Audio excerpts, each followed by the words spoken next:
I am so happy to have the opportunity to talk about phonemic awareness activities. This is page 18. Phonemic awareness refers to the sounds that make up our language. It is important for children to be able to distinguish between all of the sounds and groups of sounds that make up our language, and therefore is one of the first skills they will need to develop. This is an auditory building skill. So the learning activities that we suggest are verbal word games on this page.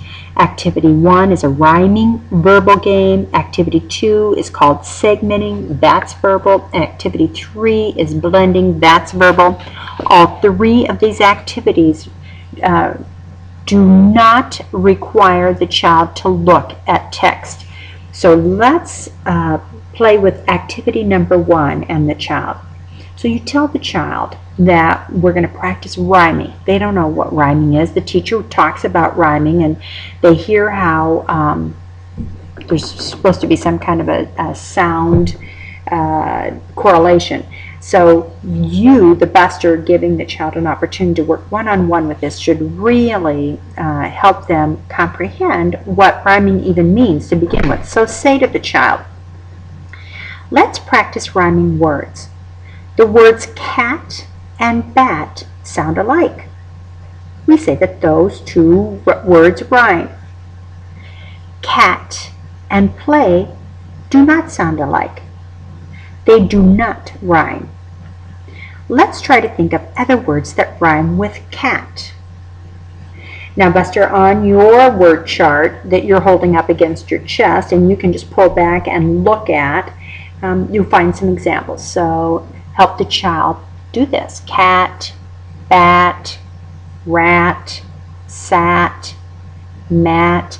Keep playing with just that first line of words until you see that the child can get one of the words that you said. So you say sat, and perhaps the child will say cat.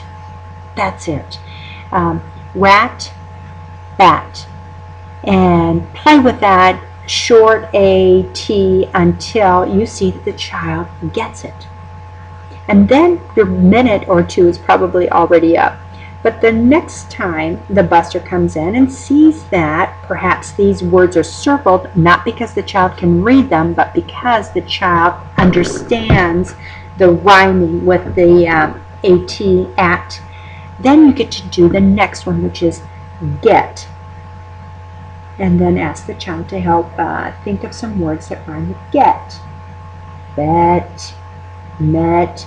Even if the child makes up some words, pseudo words, that is perfectly fine. We want to help children begin to hear clearly and pay attention to how words end, how words begin. So when you feel like the child can rhyme words with that et at the end, then circle those, and the next buster will know that they get to play with line number 3, which starts with fun. Run. Children can use the same words that you're saying. Run. You say run, they say sun. You say sun, they can say run. I think that's enough explanation about what we want to help children be able to do to develop the skill, the auditory skill of being able to rhyme words.